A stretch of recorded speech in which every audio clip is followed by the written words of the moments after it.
다음에 소개하는 편지는 이찬수 목사님이 쓰신 교육은 감동이라고 하는 책에 실린 내용 중 일부입니다.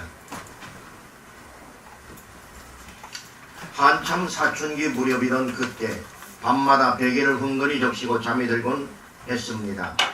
고등학교 국어교사였던 아버지, 자녀들을 끔찍히도 사랑하시는 어머니, 사랑하는 언니들과 남동생, 학교에서 배울 수 있는 자유, 그리고 하나님, 겉으로 보기엔 남부럽지 않게 갖출 것은 다 갖춘 가정의 셋째 딸인 저에게 말 못할 아픈 상처가 있었습니다.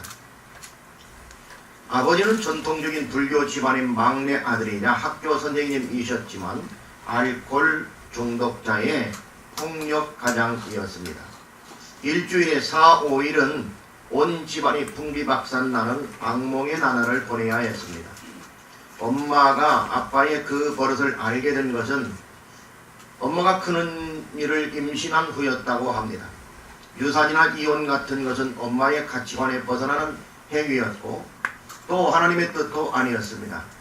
매일 밤 아버지의 바지를 붙들고 늘어져 엄마가 맞는 것을 방어하며 정신없이 신랑을 보려 했습니다. 날로 심해지는 의처증, 정신적, 육체적인 고통을 견디다 못하신 어머니는 결국 유방암에 걸리셨고 머리카락이 다 빠지는 지독한 항암 치료와 싸우며 한쪽 가슴을 도려내야 하는 대수술을 받아야 했습니다.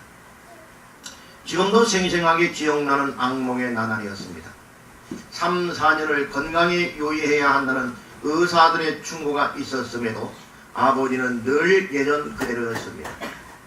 그날도 술에 취한 채 들어오신 아버지는 뼈밖에 남지 않은 어머니의 그 부위를 주먹으로 내려치는 것입니다. 헉 하고 고통하시던 어머니의 소리, 잊혀지지 않는 끔찍한 장면입니다. 아버지가 더 이상 아버지로 보이지 않았습니다. 짐승도 저렇진 않을 것입니다. 아버지를 용서할 수 없었습니다. 수없이 겪어야 했던 자살 중동, 부엌에서 식칼을 내빼들고 방에 들어와 문을 잠가놓고 수없이 움켜쥐었다간 다시 부엌에 갖다 놓곤 했습니다. 그러나 엄마를 생각해서 절대로 저는 죽을 수 없었습니다. 엄마는 대학교 때부터 뒤늦게 예수님을 알게 되었다고 합니다. 유치부 때부터 빠지지 않고 교회에 다니던 저는 중학교 때 수련회에서 하나님을 만났습니다. 그때부터 저는 절대로 용서할 수 없을 것만 같았던 아버지를 위해 기도하기 시작했습니다. 매일 밤을 눈물로 기도하다 잠들곤 했습니다. 아버지를 미워하지 말고 불쌍히 여기라던 어머니의 늘 하시던 말씀대로 하나님께 매달리며 기도했습니다. 불쌍한 우리 아버지 좀 도와달라고요. 아버지를 제외한 큰언니, 작은언니, 저 남동생, 엄마는 모두 신실한 기독교인이었기에 함께 아버지를 위해 기도했습니다. 모든 것을 다 잃고 서울에 올라온 지금 경제적으로 어려운 것이 많지만 그것은 조금 불편할 뿐 저에게 아픔이 될 수는 없습니다. 육신의 아버지께서 교회에 나오시고 얼마 전에는 세례도 받으셨기 때문입니다. 아버지의 나쁜 버릇도 하나님께서 고쳐주셨습니다. 경제적으로 풍족했지만 정신적으로 항상 불안했던 예전보다 지금 조금 불편하지만 아버지의 변화된 모습을 보면 더없이 기쁘고 하나님께 감사합니다. 정말 하나님의 놀라운 역사를 체험했습니다. 아버지는 학교를 퇴직하신 후 마땅히 할 일이 없어 요즘은 건물 관리 일을 맡고 계시고 어머니는 호떡을 구우시며 저희 생계를 위해 고생하십니다. 다른 애들처럼 학원도 독서실도 다닐 수 없지만 그렇기에 더 이를 악물고 공부하려 합니다. 이제 고3이니까요. 친구들을 데려오기 창피한 지하 단칸방. 그렇지만 이런 어려움 속에서도 내 안에 계시는 주님을 발견하기에 기쁘게 살아갑니다. 이렇게도 담대하게. 이제까지의 고난과 시험을 통해 저는 하나님을 만났고 이 권한을 주신 하나님께 감사드립니다. 나의 그릇을 크게 하시기 위해 시험을 통해 연단하시는 하나님의 계획하심을 저는 확신합니다. 앞으로 또 어떤 고통과 시험이 내게 올지라도 아버지께서 더욱더 매달릴 수 있는 하나님과 더욱 가까워지는 기회를 주신 줄로 여기고 감사히 받아들일 것입니다.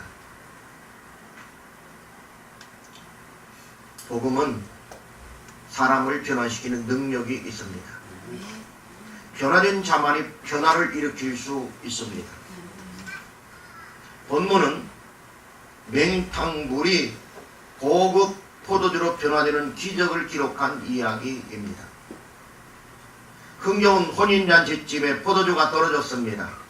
잔치가 있게 되면 조인은 그 잔치에 오실 손님들을 예상하고 필요한 만큼 음료수와 음식들을 미리 준비하는 겁니다.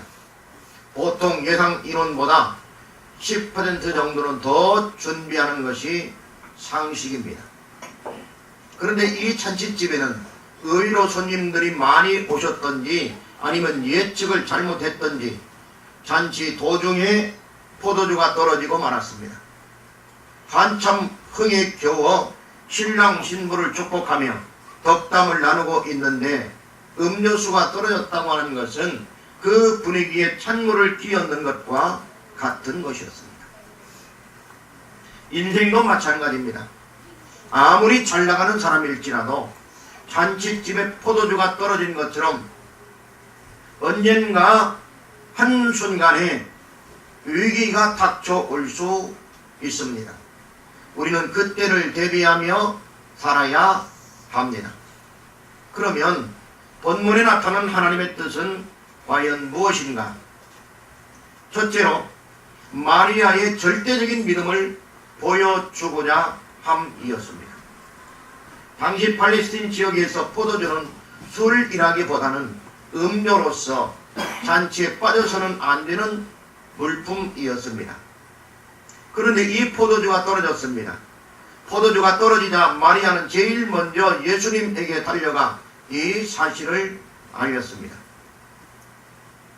보통 사람 같으면 주인에게 알려 옆집에서 빌려오던가 아니면 사오던가 그것도 아니면 잔치를 책임지고 있는 연회장에게 알려서 적당히 마무리하여서 잔치를 수습했을 것입니다. 그런데 마리아는 달랐습니다. 예수님을 찾아갔던 겁니다. 어떻게 이런 일이 있을 수 있는가? 첫 번째로 마리아는 예수님을 하나님으로 믿었기 때문입니다. 마리아는 자기가 낳은 혈통적 아들이었습니다. 그럼에도 불구하고 그는 아들로 보지 않고 하나님으로 믿고 있었습니다. 이 긴박한 현실을 타개하고 해결할 수 있는 분은 오직 한 분 예수님밖에 없다는 것을 그는 알고 있었습니다. 아직 한 번도 기적을 일으킨 적이 없었고 하나님으로부터 어떤 심상한 반응을 보인 적도 없었습니다. 그런데도 마리아는 예수님이 하나님의 아들이심을 알고 있었습니다. 누가복음 2장 18절에서 19절에 보면 마리아가 아기 예수님을 순산한 그곳에 목자들이 찾아와 천사들의 얘기를 전한 기록이 있습니다.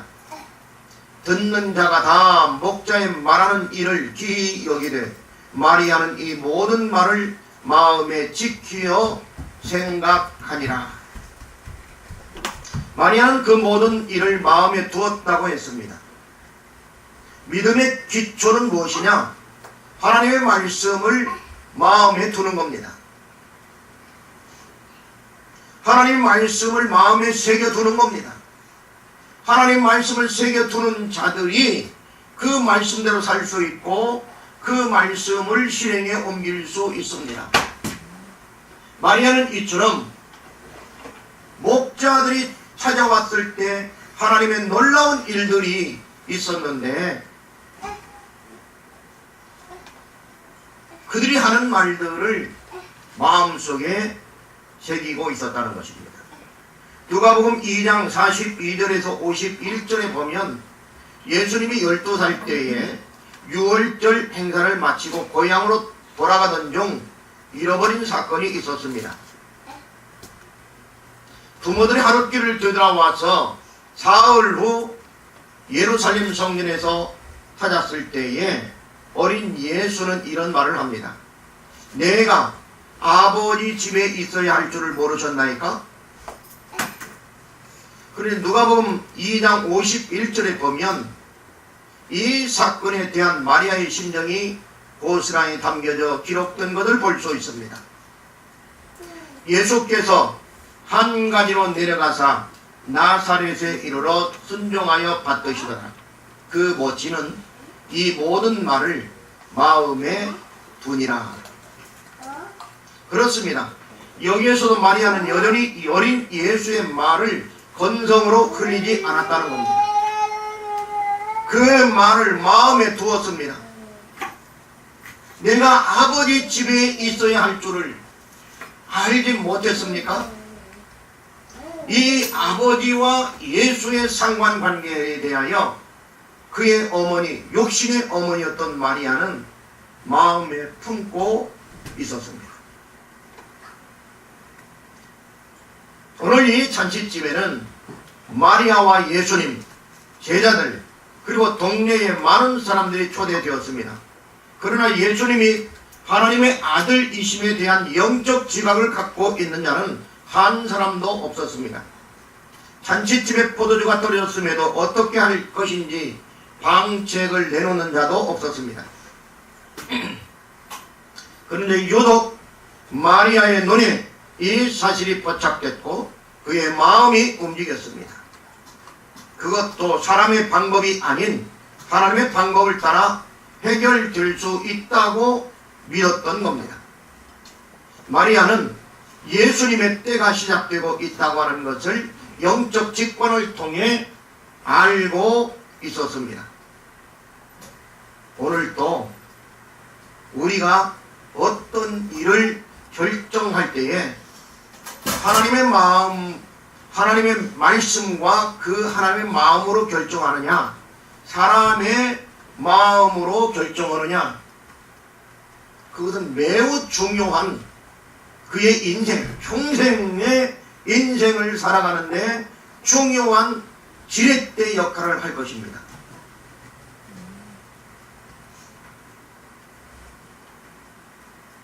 우리 이재호 집사 외동딸이 있습니다. 저번에도 자기가 보고 싶었던 학교에 시험이 있었는데 주일날 시험이 있다고 해가지고 포기했다고 합니다. 근데 오늘 또 명지대학교가 오늘 시험을 본다고 합니다. 근데 포기했다고 해요.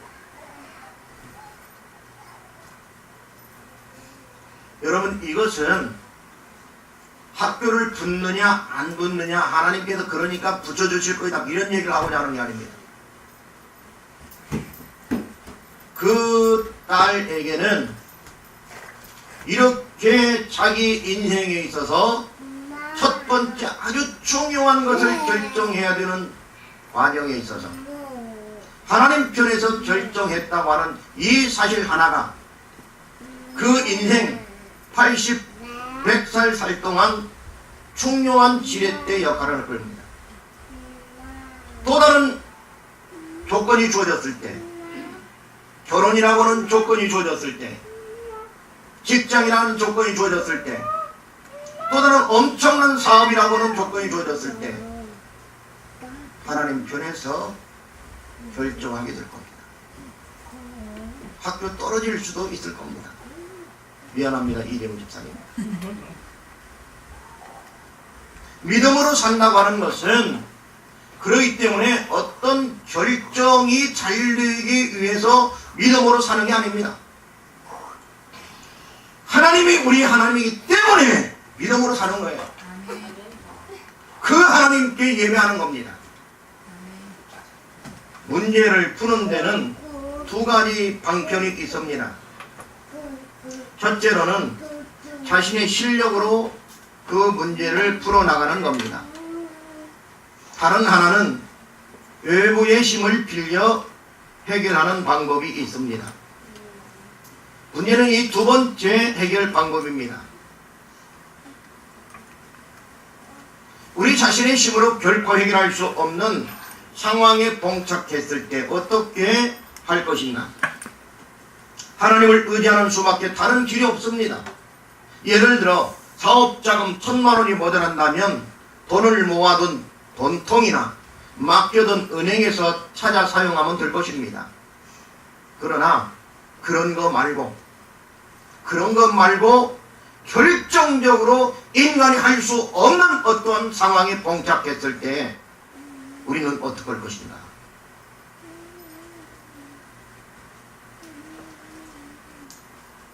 하나님께 요청하는 수밖에 없습니다. 하나님께 기도하는 수밖에 없습니다. 이것이 바로 우리 신자들, 성도들이 가질 수 있는 특권입니다.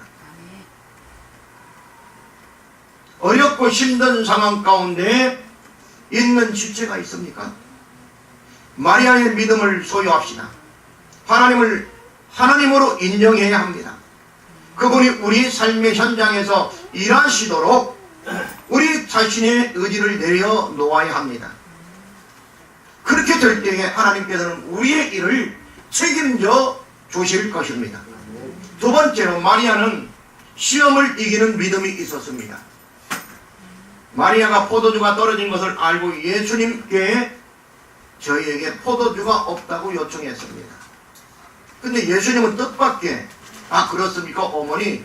그러면 제가 한번 해결해 보지요. 이렇게 하지 않고 여자여 나와 무슨 상관이 있습니까?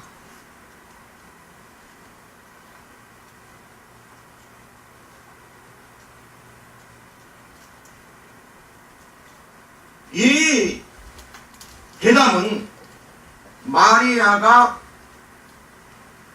기대했던 대답이 아닐 수 있습니다. 여러분 이게 잘 알아야 됩니다. 마리아가 기대했던 대답이 아닐 수 있습니다. 오히려 마리아의 감정을 상하게 하고 아들인 예수가 어찌 처음으로 지금 부탁하는 이 엄마의 부탁을 단칼에 무다르지 더군다나 어머니라고 부르지도 않고 여자요 나와 무슨 상관이 있습니까? 포도주가 떨어진 것이 나와 무슨 상관이 있습니까? 이 집에 위기가 닥친 것이 나와 무슨 상관이 있습니까? 오늘 이 사업이 망한 것이 무슨 상관이 있습니까? 우리의 자녀들이 나쁜 길로 빠진 것이 나와 무슨 상관이 있습니까? 여러분 형편에 따라서 이 질문은 있을 수 있고 답변이 올 수도 있습니다. 이 대답은 마리아에게 모욕감과 굴욕감을 안겨주었을 겁니다. 지금까지 살면서 가장 황당한 사건을 경험했을지도 모릅니다. 그런데도 마리아는 실망하거나 절망하지 않고 하나님의 기적을 기대하며 믿었습니다. 누구에게나 시험이 있을 수 있습니다. 그러나 누구나 그 시험을 통과할 수는 없습니다. 시험을 이기고 통과해야 되겠다고 하는 절체절명의 상황일지라도 끝까지 이기고 나가야 되겠다고 하는 믿음이 있어야 가능합니다. 어떻게 되겠지 라고 하는 믿음을 가지고서는 돌파할 수 없다는 겁니다. 어려우면 어려울수록 더 높은 기술이 필요하듯이 시험 문제가 어려우면 어려울수록 더 깊은 지식이 필요하듯이 파도가 높으면 높을수록 선장에 키 잡는 기술이 더 요구되는 것처럼 우리의 삶에 아주 중요한 일이면 일일수록 더 어려운 시험이 있을 수 있다는 겁니다. 그런데 무릎에 잔잔히 파도치는 그런 걸 가지고 두려워서 물가에 들어가지 못한다면 어떻게 그 창파에 배를 띄울 수 있겠습니까? 여러분 삶 속에 어려움이 있다 할지라도 두려워하지 마십시오. 뛰어들어야 합니다. 시험을 이겨야 합니다. 마리아는 이겼습니다. 마리아는 자기의 육신의 아들이, 그것도 첫 번째 아들이 자기를 무시하고 모멸감을 주는데도 개의치 않았습니다. 그는 마음을 다잡고 기다렸습니다. 4절 말미에 보면 예수님께서 내 때가 아직 이르지 못하였나이다 라고 하는 말씀이 있습니다.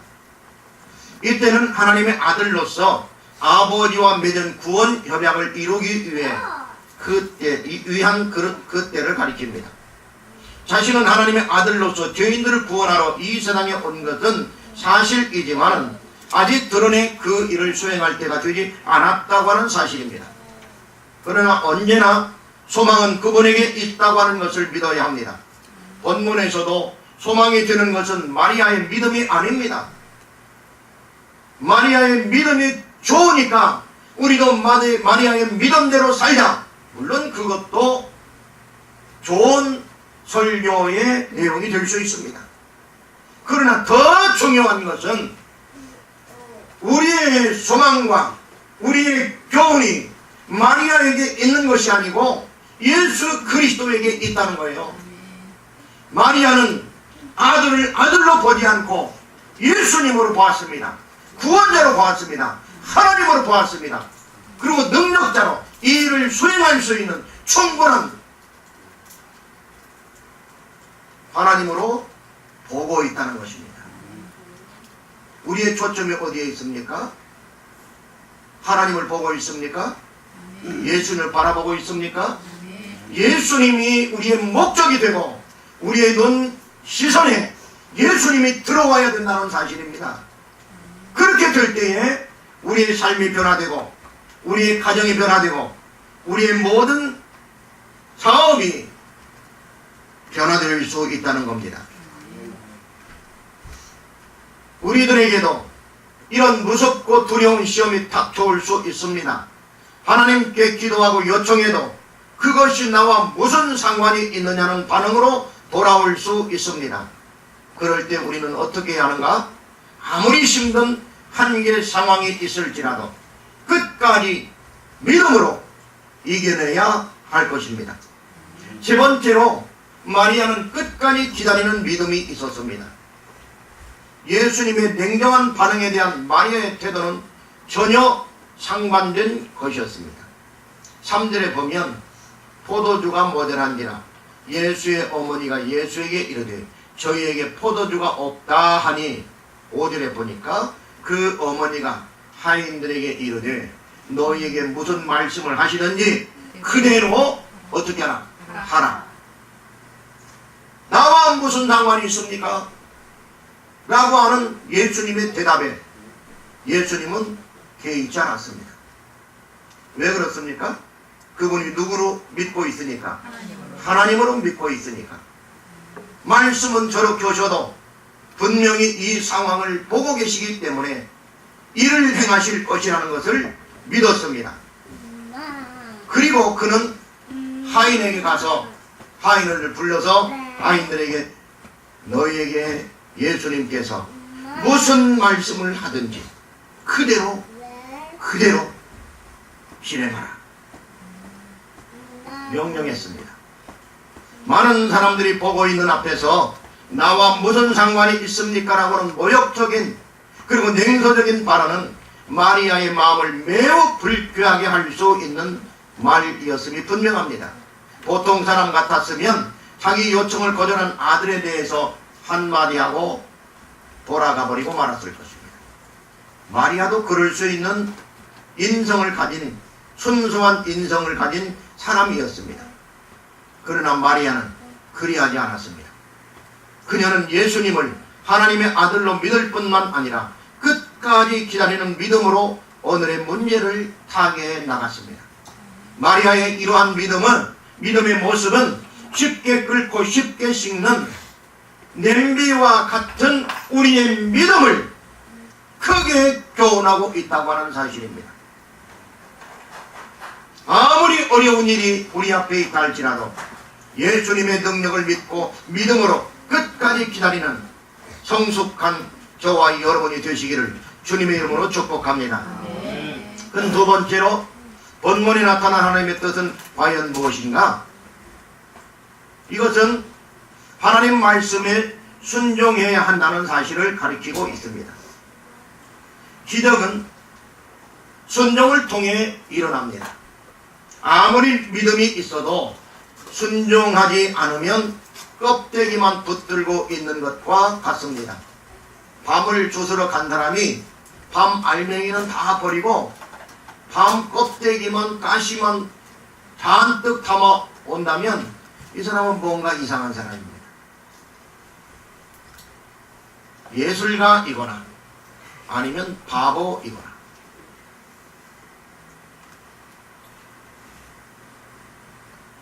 왜냐하면 믿음의 열매는 순종을 통해서만 맺혀질 수 있기 때문입니다. 그러면 이 하나님 말씀에 순종해야 한다고 하는 사실은 어떻게 무엇을 만들어내는가? 첫 번째로 순종의 믿음이 기적을 만들어낸다. 7, 8절에 보면 예수께서 저희에게 이르시되 항아리에 물을 채우라 하신즉 아구까지 채우니 이제는 떠서 연회장에 갖다 주라 하심에 갖다 주었더니, 이 문장에는 우리는 두 번의 명령과 두 번의 순종을 볼 수 있습니다. 첫 번째로 명령을 살펴보면 항아리에 물을 아구까지 채우라, 그리고 또 뭐라고 하냐면 떠서 연회장에 갖다 주라, 이런 말씀을 봅니다. 이 두 개의 명령, 이중 명령을 하인들은 순종하게 되는데 아구까지 채우니 그리고 갖다 주었더니 라고 하는 문장으로 기록되어 있습니다. 여러분, 근데 대부분 사람들은 어떤 상황이 벌어지게 되면 나름대로 판단하여 행동하게 되는데 우리는 이것을 세계관 내지는 가치관 이렇게 말합니다. 하인들도 마찬가지입니다. 왜냐하면 사람이기 때문입니다. 그들도 나름대로 가치관이 있었고 삶에 대한 기준이 있었습니다. 충분히 그리스도의 말씀을 자기들의 상식선에서 판단하여 걸을 것은 걸려서 행위할 수 있는 그런 보통의 인간들이었습니다.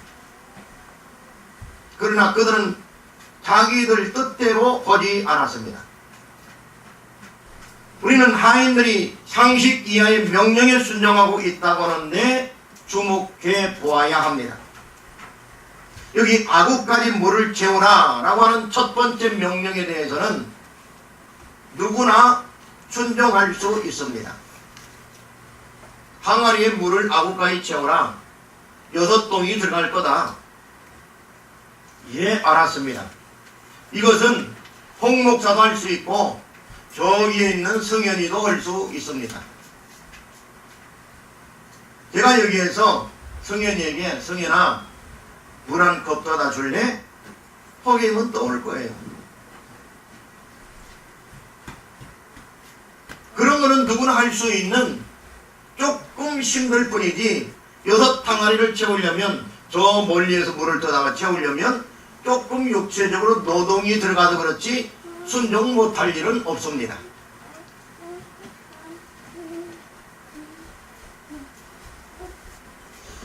이런 것들로 인해서 스트레스를 받거나 불행하다고 느껴서는 안 됩니다. 그런데 사람이 할 수 없는,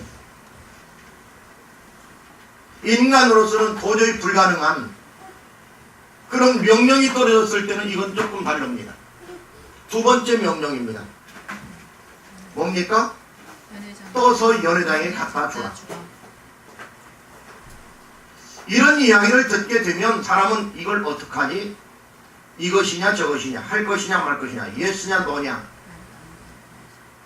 판단력이, 머리의 두뇌 회전이 아무리 IQ 두 자릿수라 할지라도 돌아가게 됩니다. 여러분, 아이들도요, 뭘 시키면 그냥 이해하는 법이 없습니다. 특별히 이것이냐 저것이냐 선택할 수 있는 기회를 주게 되면 누구든지 생각하게 됩니다. 3살 먹은 아이 놓고도 해보세요. 너 이거 가질래? 이거 가질래? 하나는 큰 거, 한 거는 자그마한 거.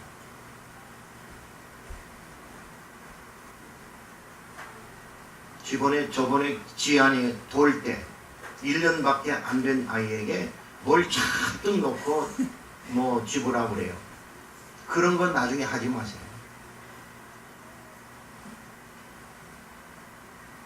또 얘기 나면 교인들은 그런 거는 아니에요.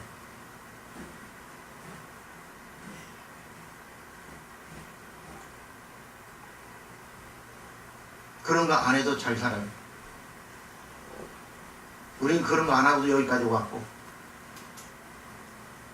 인생을 재미로 살려고 하면 안 돼요. 인생은 아주 진지해야 돼요.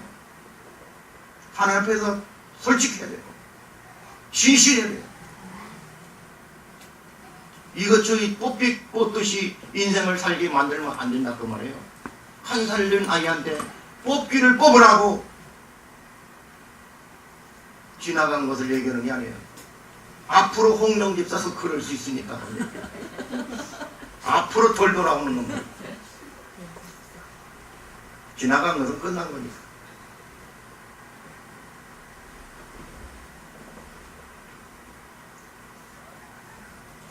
그게 바로 교육인데, 여기서도 주님이 뭐라고 하냐면 아무까지 물을 채우라. 이건 아무것도 아니에요. 누구나 할 수 있어요. 더군다나 하인들이 얼마나 자랑했어요. 노동자들인데 이것을 떠서 연회장에 갖다 줘라. 지금 연회장은 포도주를 요구합니다. 그런데 맹물, 그것도 생수도 아닌 뭔 물이에요? 손과 발을 씻는 허드렛 물을 쓰는 그런 물을 떠다가 갖다 주라는 거예요. 이거 갖다 줄 사람이 있습니까?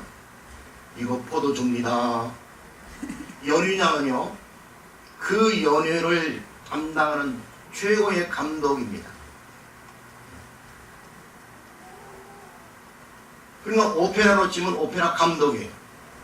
전체를 총괄하는. 정부로 치면 총리를 얘기하는 거예요. 총리에게 저기 말단에 있는 청소부 아줌마가 포도주를 좀 갖다 줘야 되는데 맹물 이거 포도주입니다 하고 갖다 줄 수 있어요? 그건 불가능한 일입니다. 절대로 순종할 수 없습니다. 웃기는 명령입니다.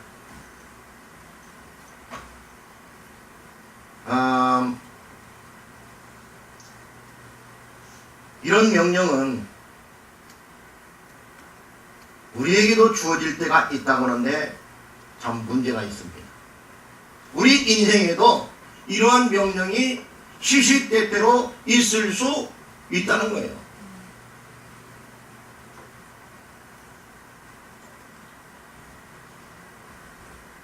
이런 명령을 한 것을 보면 이 명령자가 정신 이상자이거나 아니면 떠다 주는 자가 떠다 주었다면 지능이 낮거나 둘 중에 하나가 아니면 있을 수 없는, 일어날 수 없는 상황입니다. 근데 이 상황이요. 우리가 보통 생각해서는 그럴 수밖에 없는 상황인데 이 상황이 영적으로 매우 중요하다는 것을 우리는 알아야 합니다. 나사렛에 살던 평범한 노총각으로 목수가 직업이고 도덕적으로 인격적으로 다른 사람들과 비교해 별반 다를 게 없는 자연인 예수. 어느 누가 그 명령에 순종하면서 맹물을 포도주라고 떠다줄 수 있겠느냐 그 말이에요. 이것은 전적으로 하나님 말씀에 순종하고자 하는 마리아의 절대 믿음에 근거하지 않으면 불가능한 일이었습니다. 물론 마리아의 그 마음을 사로잡고 있는 것은 보이지 않는 하나님의 손길이라고 하는 것을 부정할 길이 없습니다. 우리는 이 부분에서 예수님의 신성을 엿볼 수 있습니다. 이미 예수님께서 떠서 연회장에 갖다 주라 라고 했을 때에 그분의 신적 권위와 위엄이 그 하인들의 의지를 제어시키고 순종적 의지로 사용하고 계시다고 하는 것을 알 수 있습니다. 그렇기 때문에 우리가 예수 믿고 구원받는 것도 마찬가지입니다. 우리가 믿어서 믿어지는 게 아니고 그분이 오셔서 우리의 의지를 제어하시기 때문에 컨트롤 하시기 때문에 2000년 전 십자가에 돌아가신 그분이 우리의 구세주로 믿어지는 거예요. 이게 순종이에요. 이게 영적인 순종이라 그 말입니다. 물을 떠다가 연회장에게 주는 것과 같은 이치예요. 하나님이 계시고 하나님 나라가 있고 우리는 그곳에 갈 것이고 예수 믿지 않으면 지옥에 간다고 하는 이런 엄연한 사실을 믿고 따르고 있는 우리들이 바로 이 하인들과 같이 예수님께서 떠나주라 명령했을 때 예, 자기의 의지와 관계없이 이것을 떠나주는 거예요. 이 사건은 똑같이 오병이어 사건에서도 일어났습니다. 떡 5덩어리 조그마한 거. 떡이라고 하니까 우리 두툼한 이런 떡도 아닙니다. 그 나라 떡은. 부침개와 같은 거예요. 물고기 2마리. 이걸 넣고 축사하시 감사하고 나눠줍니다. 나눠줘라. 50명씩 200명씩 앉아있는 2만 명에게 나눠줍니다. 제자들이 나눠줄 수 있습니까? 못 나눠주죠.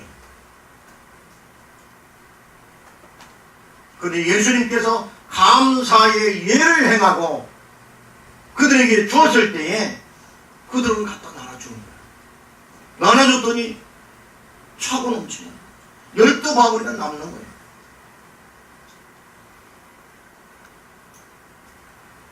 하나님께서 요구할 때에 우리가 아멘하고 순종한다면 하나님께서 그분의 놀라운 능력을 우리에게 행해 주신다는 겁니다.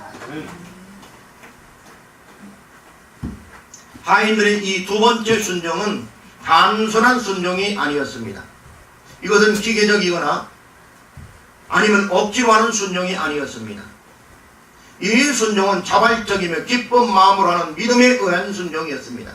왜냐하면 이 순종적 믿음은 먼저 마리아의 것으로서 하인들에게 전이된 것이었기 때문입니다. 마리아는 너희들은 예수가 무슨 말 하든지 그대로 행하라. 마리아는 그를 믿었고 하인들은 그 마리아의 믿음대로 아멘하고 행했던 겁니다. 마리아는 예수님이 자기의 아들이기 이전에 하나님이라고 하는 사실을 알고 있었으며 그를 섬기며 순종하고자 하는 믿음이 있었습니다. 이 믿음에 의해 벌어진 비밀스러운 사건에 자신도 모르게 참여한 자들이 곧 하인이었습니다. 우리는 여기에서 놀라운 사실을 하나 발견할 수 있는데, 첫째로는 믿음은 마리아의 것이었습니다. 두 번째로 명령자는 예수님이었습니다. 세 번째로 행위자는 하인들이었습니다. 이런 믿는 사람이 있고 그것을 명령하는 사람이 있고 그걸 행위를 하는 자가 있는데, 교회는 이처럼 신비한 연합 운동을 통해서 성장해 간다고 하는 사실입니다. 다 똑같은 사람만 있는 게 아니고 이런 사람도 있고 저런 사람도 있으면서 교회가 성장 발전한다는 겁니다. 어떤 한 사람에 의해서 세워지거나 이루어질 수 없습니다. 저는 이런 교회 여럿 봤습니다. 어떤 장로님이 자기 돈을 들여서 건물 하나를 매입을 합니다.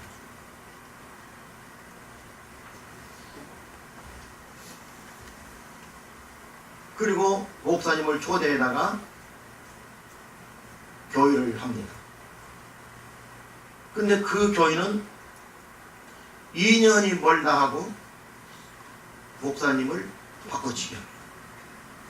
우리 노예에 있습니다. 한두 교회도 아닙니다.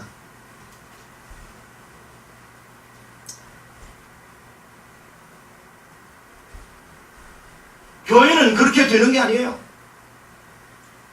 교회는 교인들이 조금씩 헌금하고 하나님을 위해서 헌신하고 그렇게 모아진 돈으로 예배당을 짓고 그리고 공동체를 이루어서 하나님을 영화롭게 하는 게 교회예요. 누가 주인이 아니고, 주인은 목사도 아니고 장로도 아니고 집사도 아니고 누가 주인입니까? 예수 그리스도가 교회의 주인입니다.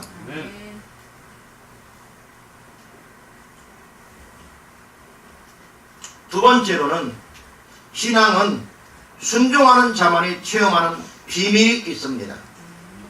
구절에 보면 연회장은 물로 된 포도주를 맛보고 어디서 났는지 알지 못하되 물 떠온 하인들은 알더라 했습니다.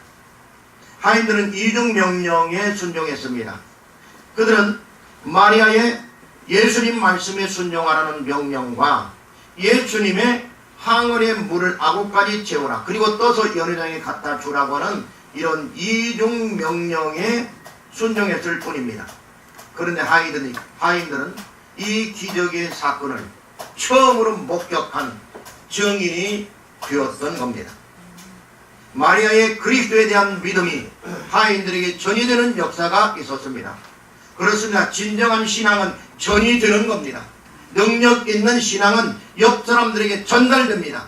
전기줄이 거미줄처럼 아무리 잘 정돈되어 있다 할지라도 그 중에 1cm만 끊겨 있다면 아무리 발전기로부터 많은 전기가 공급된다 할지라도 동력을 얻을 수 없습니다. 사람이 아무리 많아도 신앙이란 줄이 끊겨 있다면 기적은 일어날 수 없습니다. 참 신앙으로 사는 사람만이 믿음이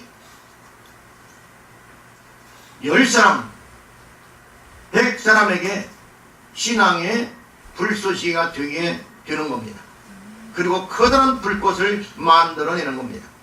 바로 그 일을 감당하는 신앙의 전달자들이 다 되시기를 주님의 이름으로 축복합니다. 신앙은 이처럼 이중적 성격을 갖고 있습니다. 첫 번째로는 신앙은 비밀스러운 면이 있습니다.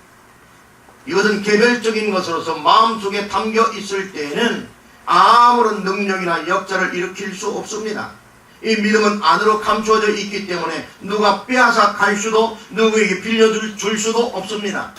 그러 비밀스럽게 감춰져 있을 뿐입니다. 이는 자기 자신만 압니다. 그리고 그 믿음은 자기 자신만 구원할 수 있습니다. 그런데 두 번째 신앙의 한계가 있는데 이게 뭐냐면 공개적인 면입니다.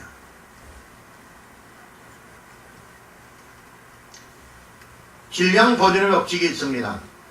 연력각체 1법칙이라고도 하는데요.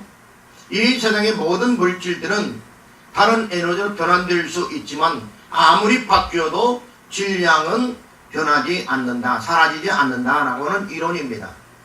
그러나 연력각체 2법칙은 좀 다릅니다. 질량은 보존되지만 변환될 때마다 가용성 에너지가 불가용성 에너지로 바뀌어지게 된다. 다시 말하면 쓸모 있는 에너지가, 쓸 수 있는 에너지가 쓸모없는 에너지로 조금씩 바뀐다는 사실입니다. 그러나 신앙의 세계는 다릅니다. 나누어 주면 줄수록 더 많아지고 더 아름다운 열매가 열립니다.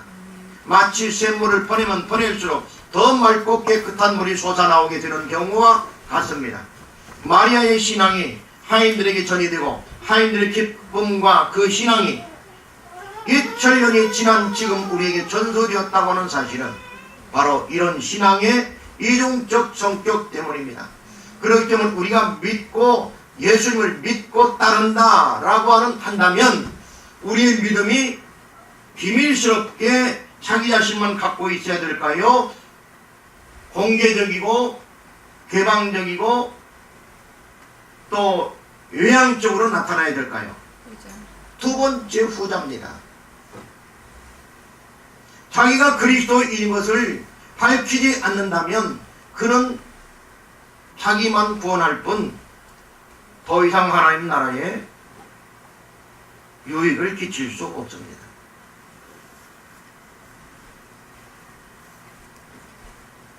신앙은 비밀스러운 면과 공개적이며 개방적인 면이 상호작용할 때에 시너지 효과를 얻을 수 있습니다.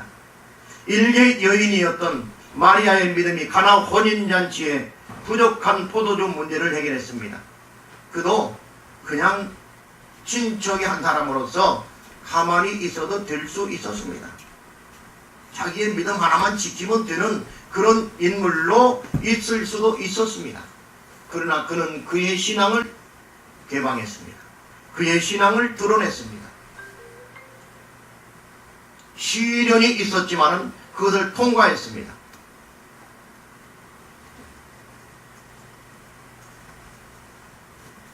우리의 믿음 또한 사람들을 구원하는 능력이 될 수 있도록 개방적이고 또 드러내는 자연스러운 신앙이 되시기를 주님의 이름으로 축복합니다. 큰 세 번째로 본문에 나타난 하나님의 뜻은 무엇인가? 하나님의 말씀으로 변화되어야 한다는 것을 가리킵니다. 신앙에는 변화의 두 단계가 있습니다. 첫 번째로는 구원의 단계입니다. 이는 하나님께서 주권적 역사로 하시는 단계입니다. 전혀 사람들의 개입이나 간섭을 받지 않습니다. 하나님의 단독적 사역입니다. 절대적입니다. 하나님께서 한 번 택한 자는 하나님의 구원에 이르게 되는 놀라운 역사가 있습니다. 그런 신앙을 하게 되는 겁니다. 두 번째로는 신앙생활의 변화입니다. 이 변화의 단계는 그리스도의 말씀에 의해서 그 말씀을 기준해서 변화되는 겁니다. 말씀이 없으면 변화될 수 없습니다. 그리고 그 말씀만 가지고 변화되는 게 아니고 그 말씀에 반응할 때, 다시 말해서 순종할 때 변화될 수 있습니다. 말씀에 순종하게 되면 거기에서부터 신앙의 열매가 맺게 됩니다. 성령의 열매가 맺게 되는 겁니다. 그렇기 때문에 우리는 항상 말씀 의존적 삶을 살아야 합니다. 말씀이 없는 삶으로는 신앙을 제대로 선포할 수 없습니다. 말씀이 없는데 신앙생활 잘한다 말할 수 없다 그 말입니다.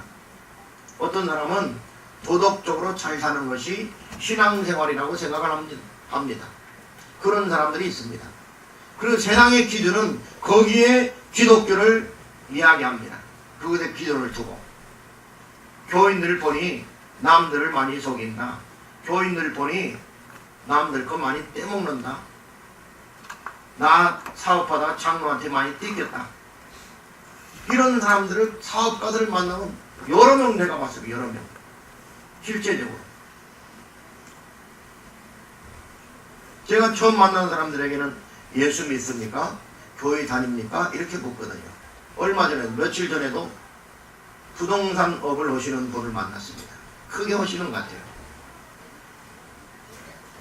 대화를 나누면서 아주 중요한 대화를 나누다가 교회 다니십니까? 판단입니다.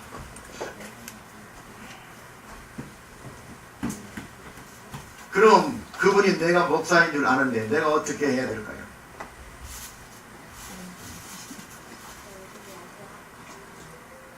목사다운 결정과 목사다운 말들을 해야 됩니다.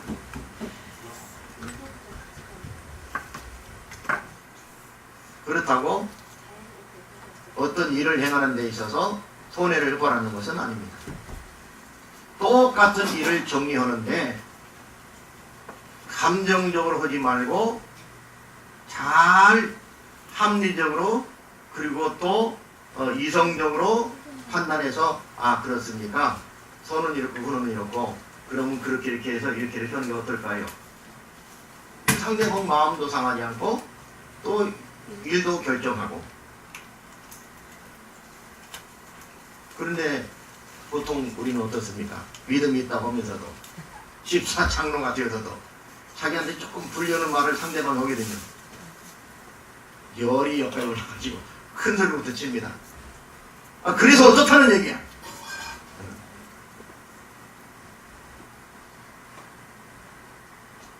아무리 큰 소리 쳐도요, 법대로 가는 거예요, 법대로. 합리적으로 가는 거예요. 그래서 자기가 물어낼 건 물어내게 되고, 받을 건 받게 되는 거예요.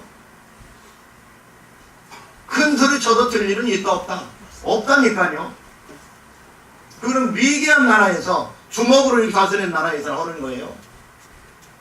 그러니까 그리스도는 분을 바라면 돼요, 안 돼요? 안 돼요, 안 돼. 가나 혼인잔치에서 행하신 이적은 첫 번째 표적이었습니다. 표적이라고 하는 단어는 헬라어 세메이온이라고 하는 말인데 예고란 의미의 세마에서 유래된 말입니다. 그렇다면 예수님의 기적 행하심은 기적 자체를 위한 경우는 한 번도 없었는데 여기에서는 무엇인가 큰 뜻을 갖고 이런 일을 행하셨다고 하는 것을 알 수 있습니다. 물로 포도주를 만드신 표적은 어떠한 의미가 있으며 무엇을 예고하고 계시다고 하는 것입니다. 앞으로 예수님께서 이 땅에서 하실 일들을 상징적으로 보여주고 있을 뿐만 아니라 자기 자신이 누구인가를 보여주는 자기 계시의 시작이라고 하는 사실을 볼 수 있습니다. 정리해보면 이렇습니다. 이 사건은 첫 번째로 자기 자신이 곧 하나님이라는 사실을 보여주고 있습니다. 예수님은 이 사건을 통해서 처음으로 자신의 신성성을 드러내셨습니다. 자기 자신이 곧 하나님이심을 선포했습니다. 하나님이 인간이 되어 오셨음을 가리킵니다. 빛이 어둠 가운데 오셨고 의가 불의 가운데 와 있음을 말씀합니다. 목말라 죽어가는 자들을 위해서 생명수로 오셨다고 하는 것을 가르쳐주고 있습니다. 두 번째로는 택한 백성들을 구원하시겠다고 하는 선포입니다. 죄로 말미암아 구덩물처럼 더러워진 우리 인생을 최고급 포도주로 변화시켜 향기롭고 값비싼 삶을 살게 하시겠다고 하는 구원의 선포입니다. 그렇습니다. 아무도 주목해 주지 않던 초라한 우리를 주님의 자녀로 그분은 삼아 주셨습니다. 주님을 알기 전 우리는 별 볼 없는 인생이었습니다. 손가락질이나 받던 자들이었습니다. 다 쓰고 버리는 전지처럼 쓰레기와 같았습니다. 그런데 주님께서 개입하여 아름다운 인생으로 향기나는 인생으로 꼭 필요한 인생으로 바꿔 주셨습니다. 세 번째로는 하나님 자신이 복음임을 선포합니다. 율법의 세계관 속에 갇힌 하나님이 아니라 복음의 능력이 넘치는 하나님이심을 가리킵니다. 율법은 이스라엘 백성들에게 주어진 하나님의 복의 통로였습니다. 율법은 유대 민족에게 있어서 하나님 백성이라고 하는 정체성이었고 최소한의 윤리적인 삶을 요구하는 하나님의 지침이었습니다. 그런데 그들은 이것을 폐쇄적이고 한정적으로 해석하고 사용했습니다. 그래서 복음이 필요했습니다. 복음은 세계적이며 우주적입니다. 개방적이고 진취적이며 광의적입니다. 복음은 씨앗과 같아서 사람 마음에 심겨지면 필히 열매를 맺게 됩니다.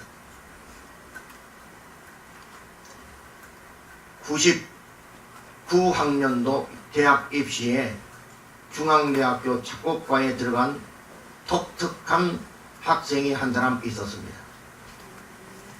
그는 98년도에 영동 세브란스 병원 중환자실에 있었습니다. 술을 너무 많이 마셨기 때문에 장이 꼬이게 되었고 응급수술을 받았습니다. 그는 중학교 때 이미 자퇴를 했었고 어찌어찌 해서 고등학교에 들어갔지만 한 달 만에 다시 자퇴를 하고 말았습니다. 머리는 노랗게 물들이고 귀고리에 목걸이를 걸치고 나쁜 친구들과 어울려 술만 먹고 다니다가 이 지경이 된 것입니다. 담임 목사님이 신방했습니다. 목사님은 그 아이의 손을 잡고 조용히 기도했습니다. 부모도 선생님도 어쩌지 못한 이 아이를 고치고 새롭게 하실 분은 하나님밖에 없음을 믿습니다. 이 아이를 불쌍히 여겨 주시옵소서. 기도를 마친 후 목사님께서 한 말씀하셨습니다. 너 지금까지 많이 방황했지? 옆길로 나갔지? 하나님이 너 고쳐주시면 한 번만 더 기회를 주신다면 새 사람이 될 수 있겠니? 목사님은 그랬으면 좋겠다. 이 아이가 눈물을 주르르 흘렸습니다. 하나님께서 그 아이를 고쳐주셨습니다. 넉 달이 지난 후 그는 검정고시에 합격했고 다음에 중앙대학교 작곡과에 당당히 합격했습니다. 노랑머리도 검정머리로 돌아왔고 귀고리, 목걸이도 사라졌습니다. 하나님께서 그를 변화시켜 주셨습니다. 절대적인 믿음은 기적을 수반합니다. 하나님 말씀에 순종하면 기적이 일어납니다.